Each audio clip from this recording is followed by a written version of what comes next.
Also reached out to the Ministry of the Environment and Brazil's National Indigenous Affairs Agency, and they did not reply to our request for comment, and the Indigenous Affairs Agency redirected us to the President and Ministry's press office.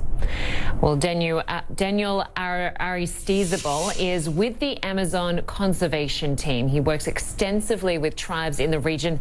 He joins us via Skype from Bogota, Colombia. Good to have you with us. Thanks so much for your time. Hi, Linda. How are you? Good, thanks, Daniel.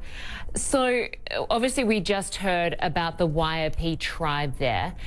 Paint a bigger picture for us. How many tribes rely on the Amazon rainforest? How many people are we talking about that live there? Well, there's roughly from 300 to 400 indigenous tribes living in the Amazon, depends who you ask. And this could be from 1 million to 3 million people. But they're not the only ones who depend on the forest. There's 34 million people that depend directly on the forest. Now, these tribes, though, are the ones that depend most on it because they live in the reserves. And most of the fires have not started in the reserves, but are moving really fast into the reserves now. Right.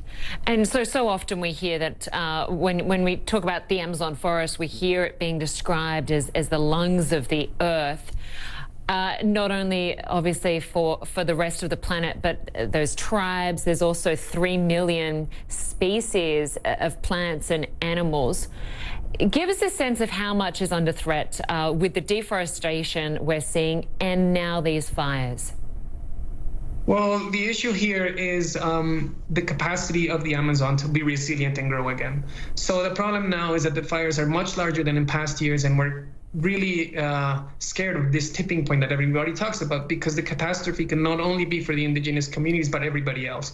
We have to remember that the nutrients that come down from the Andes into the Amazon feed the oceans and ultimately feed the organisms that create a lot of the oxygen that we breathe.